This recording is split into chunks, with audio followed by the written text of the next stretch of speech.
Hey everyone, I'm Garth, and it's fantastic to be back at the checkup on a warm day in New York City. Last year, you remember, it was a little chilly, so for the warmth, the Jamaican in me says, thank you, New York City. As Hema mentioned, connecting users to high-quality information that is accessible and understandable is core to our work at Google, and that's no different on YouTube. For years, we've developed products that help bring new creative ideas to life. And with recent advancements in AI, a lot that you've been hearing about, the opportunities genuinely feel limitless. On YouTube, we've seen creators use products like Dream Screen, which allow them to generate imaginative backgrounds with simple text prompts. And we've seen the power of auto-dubbing tools streamlining video translations to make information accessible across languages and geographies, which is just absolutely amazing. With the rapidly evolving landscape, with the rise of short-form videos, live streams, and the advancements in generative AI, it's vital that we understand the implications, particularly for younger viewers, and how we support them in making healthier choices.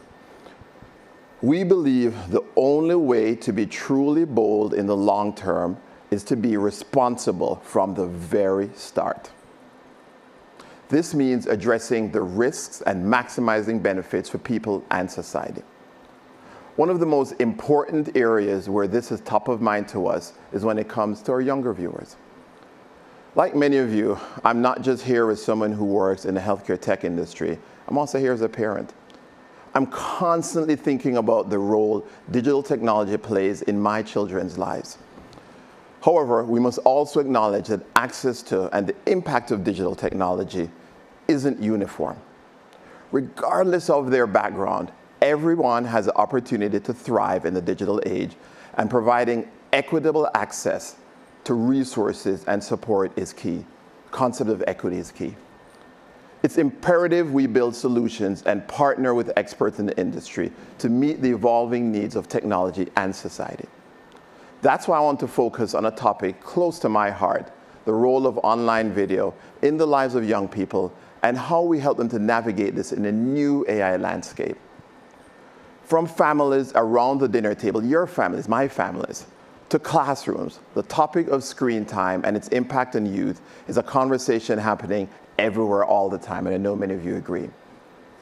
That's why I'm excited to share that we've partnered with the American Psychological Association, an amazing organization whose representatives are here with us today. And we're working with them on an evidence-based guide for parents, offering tips to help teens develop positive video viewing habits.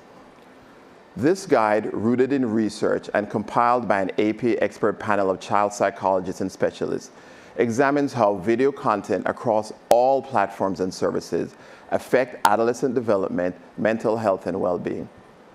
The resource was also designed to facilitate open and meaningful conversations, essentially acting as a bridge, a way to connect parents and teens in dialogue that fosters healthy digital habits. This guide highlights a crucial point that I want you to remember. The message matters more than the medium. Positive content, positive information, promoting empathy and connection matters more than just the device teens use or the format of the video that they're watching. And it stresses that screen time isn't really a one-size-fits-all. It's really about balance, ensuring it doesn't replace important things like sleep, exercise, or the very important value of real-world interaction. We continue to prioritize teen well-being with strong default settings on YouTube, with tools like the take a break and bedtime reminders that automatically enable for users under 18. These give families the flexibility and choice to find the right balance of technology for them. Finally, this guide that I mentioned stresses that it's crucial for us to be digital role models, the adults I mean. We must lead by example. This includes fostering critical thinking, raising awareness, and understanding the limits of AI-generated content and the potential impact of advertising or influencer-sponsored content. A lot of that's buried and information in this guide, so we encourage you to learn more about these topics. Things like how algorithms work, how to identify AI-generated content, what a deep fake is, and how to detect them and more. To increase transparency, YouTube requires creators to disclose when realistic content is altered or synthetic content, including health videos. By demystifying these digital processes, we empower teens to be discerning and responsible consumers of online information, ultimately making them better digital citizens. What I've shared today only really scratches the surface of this overall initiative. This guide that I mentioned to you before is really packed with so many more findings and interesting tidbits. And to truly grasp the depth and breadth of the insights, I encourage you to navigate the guide online and read it in its entirety. The partnership doesn't end there.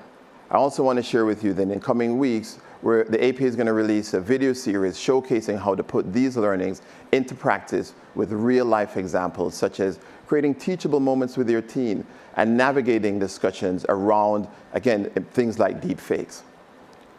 At YouTube, we remain deeply committed to working with third-party child development and mental health experts to inform our products and policies. Let's embrace the opportunity to guide our teens in navigating the digital age, empowering them to make informed choices and building healthy habits.